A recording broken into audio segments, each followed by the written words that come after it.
अस्सलामु अलैकुम व रहमतुल्लाहि व बरकातुह।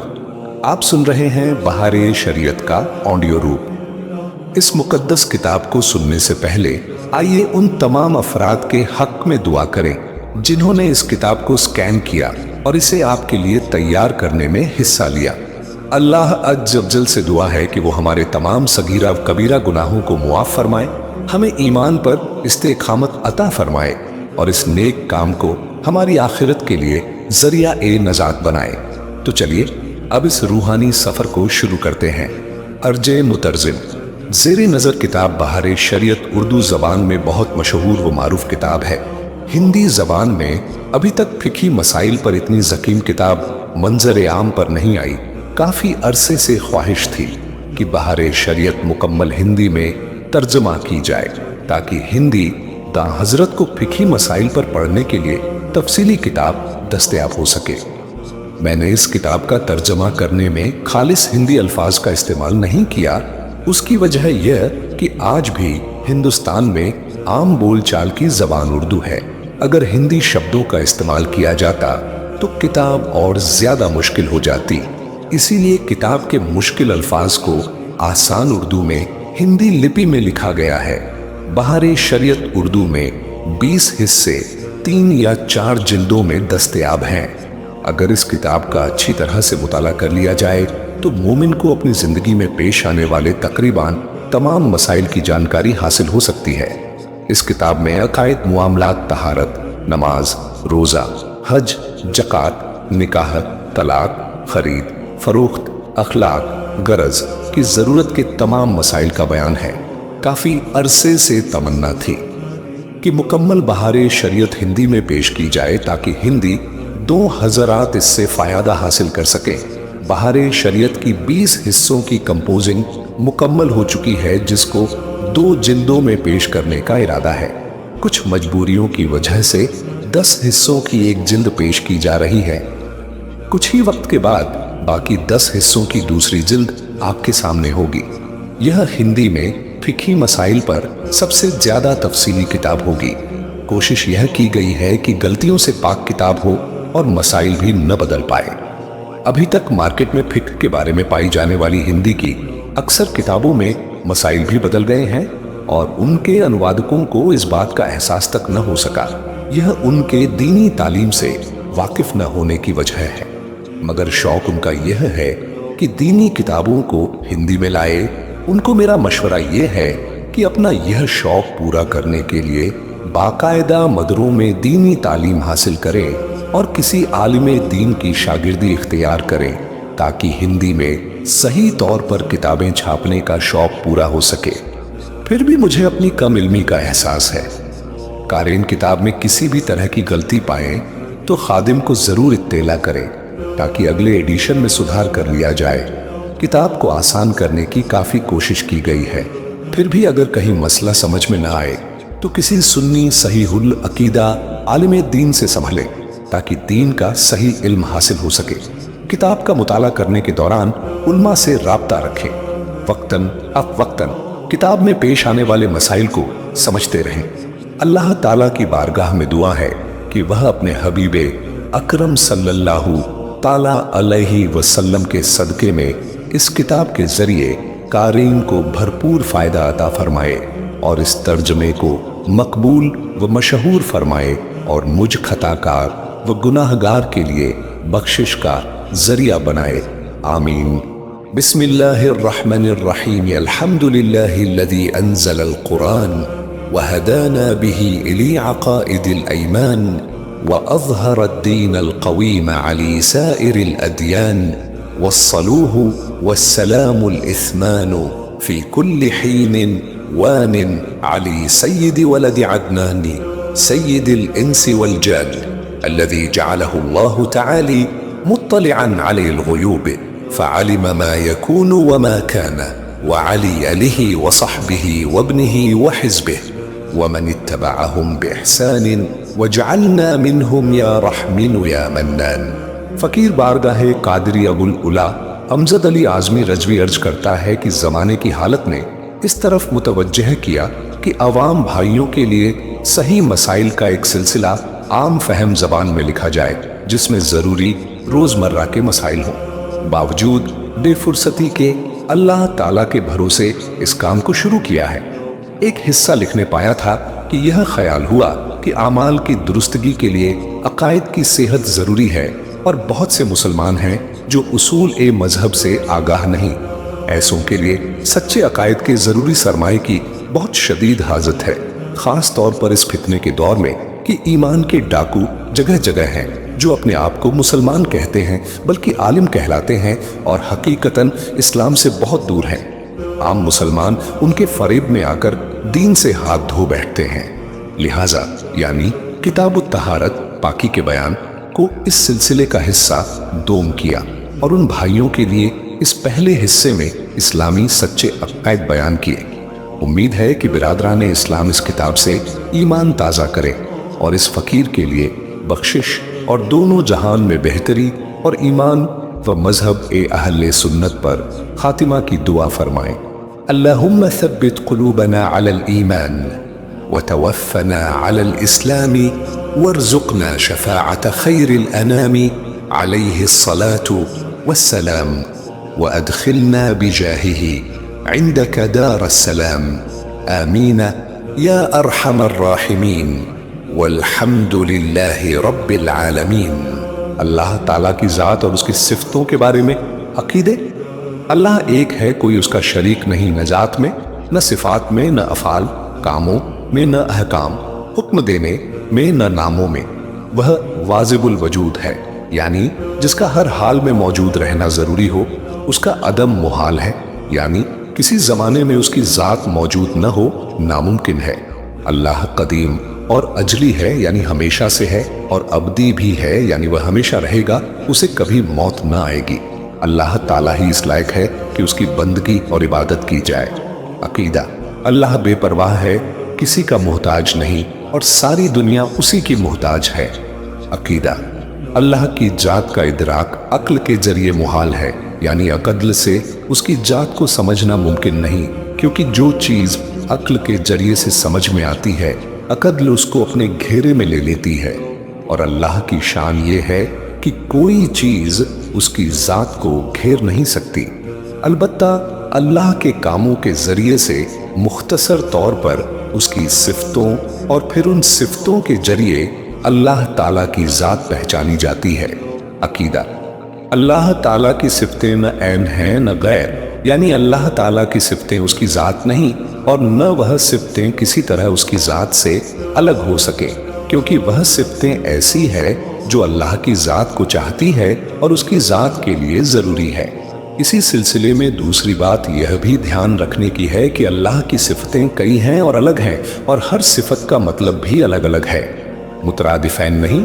इसलिए सिफ़तें ऐने जात नहीं हो सकती और सिफ़तें गैर जात इसलिए नहीं है कि गैर जात मानने की सूरत में दो बातें हो सकती हैं, या तो सिफ़तें कदीम होंगी या हादिस जो किसी के पैदा करने से पैदा हुई, यानी मखलूक। अगर कदीम मानते हैं तो कई एक कदीम को मानना पड़ेगा, जबकि कदीम सिर्फ एक ही है। और अगर हादिस तस्लीम करते हैं तो यह मानना भी जरूरी होगा वह कदीम जात सिफ़तों के हादिस होने या पैदा होने से पहले बिगैर सिफ़तों के थी, और यह दोनों बातें बातिल है।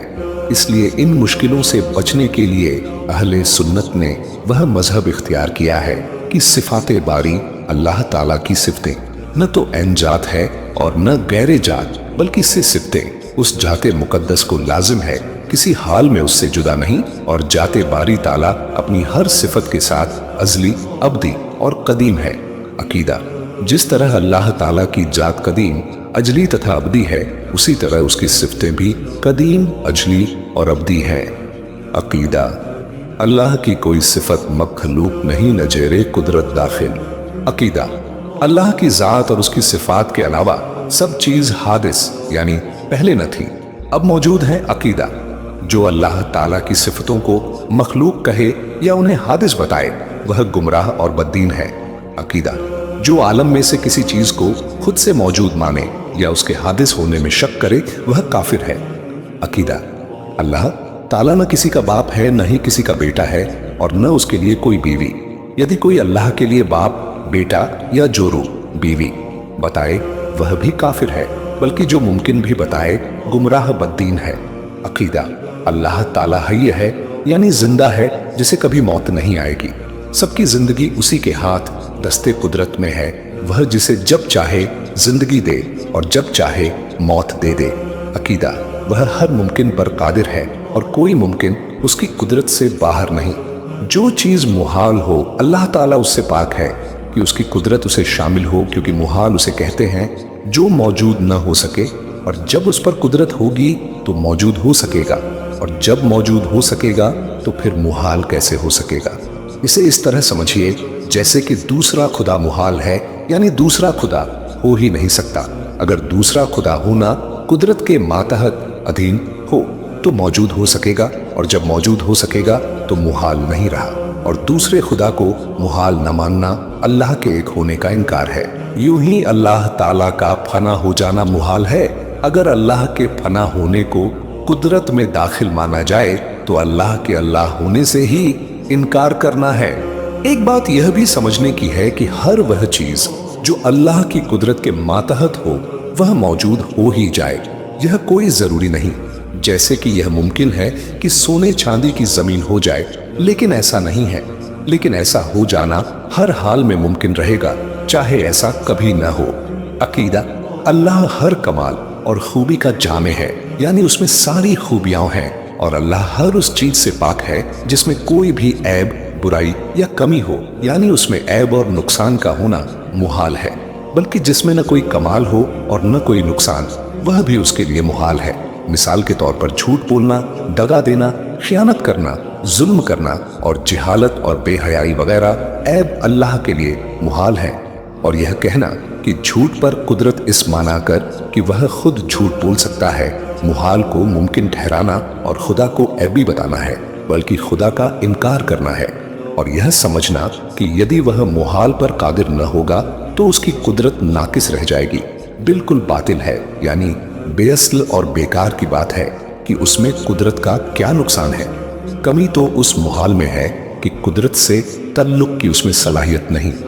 अकीदा, हयात, कुदरत, सुनना, देखना, कलाम, इल्म और इरादा उसकी जाती सिफातें हैं, मगर आंख, कान और जुबान से उसका सुनना, देखना और कलाम करना नहीं, क्योंकि यह सब जिस्म है और वह जिस्म से पाक है। अल्लाह हर धीमी से धीमी आवाज को सुनता है।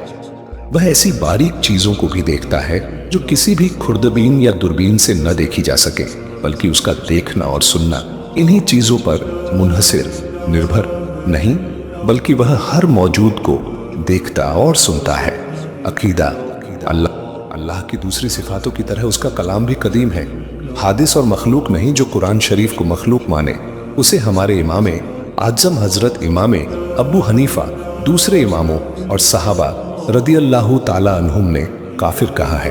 अकीदा, अल्लाह का कलाम आवाज से पाक है, और यह कुरान शरीफ जिसकी हम अपनी जुबान से तिलावत करते हैं और किताबों तथा कागजों में लिखते लिखाते हैं, उसी का बिना आवाज के कदीम कलाम है। हमारा पढ़ना लिखना और यह हमारी आवाज हादिस, और जो हमने सुना कदीम। हमारा याद करना हादिस, और हमने जो याद किया कदीम है। इसे यूं समझो कि तजल्ली हादिस और मुतजल्ली, तजल्ली डालने वाला, कदीम है। अकीदा, अल्लाह का इल्म जुजियात, कुल्लियात, मौजूदात, मादूमात, मुमकिनात और मुहालात को मुहीत, घेरे हुए है, यानी सबको अज्जल में जानता था और अब भी जानता है और अब तक जनेगा। चीजें बदल जाया करती हैं, लेकिन अल्लाह का इल्म नहीं बदला करता। वह दिलों की बातों और वसवसों को जानता है, यहां तक कि उसके इल्म की कोई थाह नहीं। अकीदा, वह हर खुली और ढकी चीजों को जानता है और उसका इल्म जाती है, और जाती इल्म उसी के लिए कहे जैस है। जो कोई ढकी छिपी या जाहिरी चीजों का जाती इल्म अल्लाह के सिवा किसी दूसरे के लिए साबित करे, वह काफिर है, क्योंकि किसी दूसरे के लिए जाती इल्म मानने का मतलब यह है कि बगैर खुदा के दिए खुद हासिल हो। अकीदा, अल्लाह ही हर तरह की जातों और कामों को पैदा करने वाला है। हकीकत में रोजी पहुंचाने वाला सिर्फ अल्लाह ही है, और फरिश्ते रोजी पहुंचाने के जरिए हैं। अकीदा, अल्लाह ताला ने हर भलाई और बुराई को अपने अजली इल्म के मुवाफिक मुकद्दर कर दिया है, यानी जैसा होने वाला था और जो जैसा करने वाला था उसने अपने इल्म से जाना اور وہیں لکھ لیا۔ اس کا یہ مطلب ہرگز نہیں کہ جیسا اس نے لکھ دیا ویسا ہی ہم کو کرنا پڑتا ہے، بلکہ ہم جیسا کرنے والے تھے ویسا اس نے لکھ دیا ہے۔ اگر اللہ نے زید کے ذمے میں برائی لکھی تو اس لیے کہ زید برائی کرنے والا تھا۔ اگر زید بھلائی کرنے والا ہوتا تو وہ اس کے لیے بھلائی لکھتا۔ اللہ تعالیٰ کے لکھ دینے نے کسی کو مجبور نہیں کر دیا۔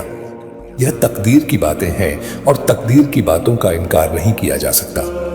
تقدیر کے انکار کرنے والوں کو حضور صلی اللہ تعالی علیہ وسلم نے اس امت کا مجوس بتایا ہے۔ عقیدہ قضا یا تقدیر کی 3 قسمیں ہیں۔ 1. مبرم حقیقی کن علم الہی میں کسی شے پر معلق نہیں۔ 2. معلق محض جو فرشتوں کے لکھے میں کسی چیز پر اس کا معلق ہونا ظاہر فرما دیا گیا ہے، یعنی جو دعا یا صدقوں سے بدل جائے۔ 3. معلق شبیہ بمبرم جس کے معلق ہونے کا فرشتوں کے لکھوں میں ذکر نہیں لیکن اللہ کے علم میں معلق ہے۔ اس قضا کی گھٹنا ہونے نہ ہونے کا دوہرا الیکھ کسی شرط کے ساتھ ہے۔ اب قضا یا تقدیر کی 3 قسمیں جن کے بارے میں کچھ تفصیل سے لکھا جاتا ہے۔ مبرم حقیقی، یہ وہ قضا ہے جس کی تبدیلی ممکن نہیں۔ اگر اس بارے میں اللہ کے خاص بندے کچھ کہتے ہیں تو انہیں واپس کر دیا جاتا ہے، جیسا کہ جب قوم لوط پر فرشتے عذاب لے کر آئے تو حضرت ابراہیم علیہ السلام نے ان کافروں کو عذاب سے بچانے کے لیے کوشش کی، اور یہاں تک کہ جیسا کہ اللہ نے قرآن شریف میں اس بات کو اس طرح بتایا ہے کہ یجادلنا فی قوم لوط۔ ترجمہ: ہم سے قوم لوط کے بارے میں جھگڑنے لگا۔ جو بے دین یہ کہتے ہیں کہ اللہ کے آگے کوئی دم نہیں مار سکتا، اور جو لوگ اللہ کی بارگاہ میں اللہ کے محبوبوں کی کوئی عزت نہیں مانتے، وہ قرآن کے اس ٹکڑے کو دیکھیں کہ اللہ نے اپنے محبوب کی عزت اور شان کو ان الفاظ میں بڑھایا ہے کہ ابراہیم ہم سے جھگڑنے لگا۔ دوسری بات یہ ہے کہ حدیث شریف میں آیا ہے کہ معراج کی رات حضور صلی اللہ تعالی علیہ وسلم نے ایک آواز ایسی سنی کہ کوئی اللہ کے ساتھ بہت تیزی اور جھورم زور سے باتیں کر رہا ہے۔ حضور علیہ السلام نے حضرت جبریل سے پوچھا کہ یہ کون ہے؟ انہوں نے کہا کہ یہ موسیٰ علیہ السلام ہے۔ حضور نے فرمایا کہ اپنے رب پر تیز ہو کر بات کرتے ہیں، تو جواب میں حضرت جبریل علیہ السلام نے کہا کہ ان کا رب جانتا ہے کہ ان کے مزاج میں تیزی ہے۔ تیسری بات یہ ہے کہ جب یہ آیت اتری کہ وَلَسَوْفَ يُعْطِيكَ رَبُّكَ فَتَرْضَىٰ، ترجمہ: بے شک قریب ہے کہ تمہیں تمہارا رب اتنا عطا فرمائے گا کہ تم راضی ہو جاؤ گے، تو حضور سید المحبوبین صلی اللہ تعالی علیہ وسلم نے یہ کہ اِذَا لَا أَرْضَىٰ وَوَاحِدٌ مِّنْ أُمَّتِي فِي النَّارِ، ترجمہ: اگر ایسا ہے تو میں نہیں راضی ہوں گا اگر میرا ایک امتی بھی آگ میں ہو۔ یہ تو بڑی اونچی باتیں ہیں، اور ان کی شان تو ایسی ہے کہ جس پر ساری بلندیاں قربان ہیں۔ مسلمان کے کچے بچے جو حمل سے گر جاتے ہیں، ان کے لیے بھی حدیثوں میں آیا ہے کہ وہ اپنے ماں باپ کی بخشش کے لیے اپنے رب سے قیامت کے دن ایسا جھگڑیں گے کہ جیسا کوئی قرضہ دینے والا اپنے دیے ہوئے قرضے کے لیے جھگڑا کرتا ہے، اور اس جھگڑنے والے کچے بچے سے یہ کہا جائے گا کہ یحسقت المراغم ربہ، ترجمہ: اے اپنے رب سے جھگڑنے والے کچے بچے، اپنے ماں باپ کا ہاتھ پکڑ لے اور جنت میں چلا جا۔ خیر، یہ تو جملہ بیچ میں آ گیا، مگر ایمان والوں کے لیے بہت نفع بخش اور انسانوں میں رہنے والے شیطانوں کی خباثت کو دور کرنے والا ہے۔ کہنا یہ ہے کہ قوم لوط پر عذاب قضائے مبرم حقیقی تھا۔ حضرت خلیل اللہ علی نبینا و علیہ الصلاۃ والسلام اس میں جھگڑے تو انہیں ارشاد ہوا یا ابراہیم اعرض عن هذا انه قد جاء امر ربك وانهم آتيهم عذاب غیر مردود، ترجمہ: اے ابراہیم اس خیال میں نہ پڑو، بے شک ان پر عذاب ایسا آنے والا ہے جو پھرنے کا نہیں، اور وہ قضا جو ظاہر میں قضائے معلق ہے، اس قضائے معلق تک بہت سے اولیاء کرام کی پہنچ ہوتی ہے، اور اولیاء کرام کی دعا سے ان کی توجہ سے یہ قضا ٹال دی جاتی ہے، اور یہ قضا جو درمیانی حالت میں ہے، جسے فرشتوں کے صحف، لیکھوں، کتابوں کے اعتبار سے مبرم بھی کہہ سکتے ہیں، اور یہ وہ قضا ہے جس تک اللہ تعالیٰ کے بہت ہی خاص اللہ کے نیک بندوں کی پہنچ ہوتی ہے۔ حضرت غوث اعظم رضی اللہ تعالیٰ عنہ इसी कजा के बारे में फरमाते हैं कि मैं कजाए मुबरम को टाल देता हूँ, और हदीस शरीफ में इसी बारे में आया है कि इन्न दुआ यरुद्दुल क़दा मा उबरिमा। तर्जमा, बेशक दुआ कजाए मुबरम को टाल देती है। इस हदीस पाक से यही दरमियानी कजा मुराद है। मसला, तकदीर की बातें आम लोग नहीं समझ सकते, इनमें ज्यादा गौर व फिक्र करना बर्बाद होने का सबब है। इसीलिए हजरत अबू बकर और हजरत उमर रदी अल्लाह ताला अन्हुमा इस मसले में बहस करने से रोक दिए गए। हमारी और तुम्हारी क्या गिनती है। इतनी बात ध्यान में रहे कि अल्लाह ने आदमी को ईंट पत्थर और दूसरे जमादात की तरह बेहिस और बेहरकत नहीं पैदा किया, बल्कि उसको एक तरह का इख्तियार दिया है कि एक काम को चाहे करे या न करे, और उसके साथ ही उसको अक्ल भी दी है कि भले बुरे तथा फायदे और नुकसान को पहचान सके। और हर किस्म के सामान और असबाब अल्लाह ताला ने इंसान को दे दिए हैं कि जब कोई काम करना चाहता है उसी किस्म के सामान हो जाते हैं, और इसी बिना पर इंसान की पकड़ है। अपने आप को बिल्कुल पत्थर की तरह मजबूर या बिल्कुल मुख्तार समझना दोनों गुमराही हैं कि तकदीर में ऐसा ही था और अल्लाह ताला की मर्जी ऐसी ही थी, बहुत बुरी बात है। शरीयत का हुक्म यह है कि जो अच्छा काम करे उसे अल्लाह की तरफ से जाने, और जो बुरा करे उसे अपने नफ्स की तरफ से और इब्लीस से लईन की तरफ से समझे।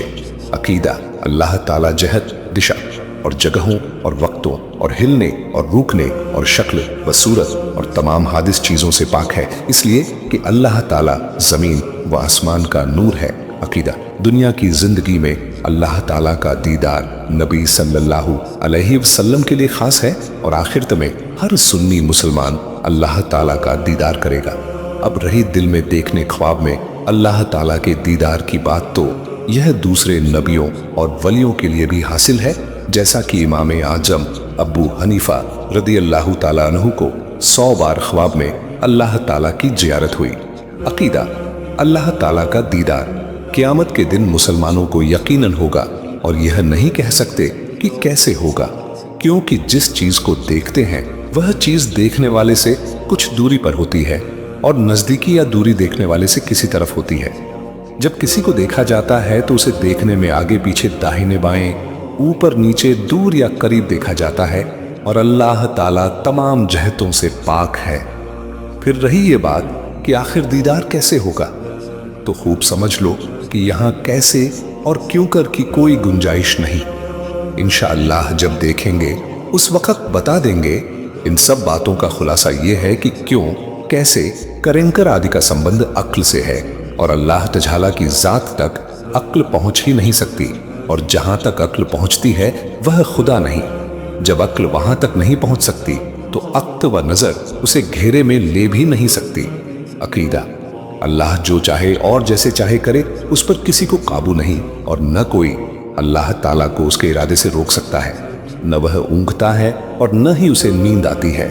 वह तमाम जहानों का निगहबान है। वह न थकता है और न उकताता है। वही सारे आलम का पालनहार है। माँ बाप से ज्यादा मेहरबान और हलीम है। अल्लाह ही की रहमत टूटे हुए दिलों का सहारा है, और उसी के लिए बढ़ाई और अजमत है। माओं के पेट में जैसी चाहे सूरत बनाने वाला वही है। अल्लाह ही गुनाहों का बख्शने वाला, तौबा कबूल करने वाला और कहर और गजब फरमाने वाला है, और उसकी पकड़ ऐसी कड़ी है कि बिना उसके छुड़ाए कोई छूट ही नहीं सकता। अल्लाह चाहे तो छोटी चीजों को बड़ी कर दे और फैली चीजों को समेट दे। वह जिसको चाहे ऊंचा कर दे और जिसको चाहे नीचा। वह चाहे तो जलील को इज्जत दे और इज्जत वाले को जलील कर दे। जिसको चाहे सीधे रास्ते पर लाए और जिसे चाहे सीधे रास्ते से अलग कर दे। जिसे चाहे अपने से करीब बना ले और जिसे चाहे मरदूद कर दे। जिसे जो चाहे दे और जिससे जो चाहे छीन ले। वह जो कुछ करता है या करेगा वह इंसाफ है और वह जुल्म से पाक व साफ है। अल्लाह हर बुलंद से बुलंद है, यहाँ तक कि उसकी बुलंदी की कोई थाह नहीं। वह सबको घेरे हुए है, उसको कोई घेर नहीं सकता। फायदा और नुकसान उसी के हाथ में है। मजलूम की फरियाद को पहुंचता है और जालिम से बदला लेता है। उसकी मशीयत और इरादे के बगैर कुछ नहीं हो सकता। वह भले कामों से खुश और बुरे कामों से नाराज होता है। अल्लाह की रहमत है कि वह ऐसे कामों का हुक्म नहीं करता जो हमारी ताकत से बाहर हो। अल्लाह ताला पर सवाब या अजाब या बंदे के साथ मेहरबानी या बंदे जो अपने लिए अच्छा जाने, वह अल्लाह के लिए वाजिब नहीं। वह मालिक है, जो चाहे करे और जो चाहे हुक्म दे। हाँ, अल्लाह ने अपने कर्म से वादा फरमा लिया है कि मुसलमानों को जन्नत में और काफिरों को जहन्नुम में दाखिल करेगा, और उसके वदे और वईद कभी बदला नहीं करते। उसका यह भी वादा है कि कुफ्र के सिवा हर छोटे बड़े गुनाहों को जिसे चाहे मुआफ कर देगा। अकीदा, अल्लाह ताला के हर काम में हमारे लिए बहुत सी हिकमतें हैं, चाहे हमको मालूम हो या ना हो, और उसके काम के लिए कोई गर्ज नहीं, क्योंकि गर्ज और गायत उस फायदे को कहते हैं जिसका तल्लुक काम के करने वाले से हो, और अल्लाह के काम किसी इल्लत और सबब के मुहताज नहीं। अलबत्ता अल्लाह ताला ने कामों के लिए कुछ असबाब पैदा कर दिए हैं। आंख के सबब से देखा जाता है, कान के जरिए से सुना जाता है, आग जलाने का काम करती है और पानी के सबब से प्यास बुझती है। लेकिन अगर अल्लाह चाहे तो आंख सुनने लगे, कान देखने लगे, पानी जलाने लगे और आग प्यास बुझाए, और न चाहे तो लाख आंखें हों, दिन को भी पहाड़ नजर नहीं आएगा, और आग के अंगारे में तिनका भी बेदाग रहेगा। वह आग कितने गजब की थी कि जिसमें काफिरों ने हजरत इब्राहीम अलैहिस्सलाम को डाला। आग ऐसी थी कि कोई उसके पास जा नहीं सकता था, इसलिए उन्हें गोफन में रखकर फेंका गया। जब आग के सामने पहुंचे तो हजरत जिब्रील अलैहिस्सलाम आए और पूछा कि अगर कोई हाजत हो तो आप बताएं। उन्होंने फरमाया कि है तो, लेकिन तुमसे नहीं। और इस तरह इरशाद फरमाया कि इल्मुहु बिहाली कफानी अन सुआली। तर्जमा, उसको मेरे हाल का इल्म होना बस काफी है मुझे अपनी हाजत बयान करने से। उधर अल्लाह ताला ने आग को यह हुक्म दिया कि या नारु कूनी बर्दन व सलामन अला इब्राहीम। तर्जमा, ऐ आग हो जा ठंडी और सलामती इब्राहिम पर। इस बात को सुनकर दुनिया में जहां कहीं पर भी आगें थीं, यह समझते हुए सब ठंडी हो गई कि शायद मुझी से कहा जा रहा है। और नमरूद की आग तो ऐसी ठंडी हुई कि उल्मा फरमाते हैं अगर उसके साथ वसलामन का लफ्ज न होता तो आग इतनी टेंडी हो जाती कि उसकी ठंडक से हजरत इब्राहीम अलैहिस्सलाम को तकलीफ पहुंच जाती। बताना यह था कि आग का काम जलाने का जरूर है, लेकिन अगर अल्लाह चाहे तो आग ठंडी हो सकती है।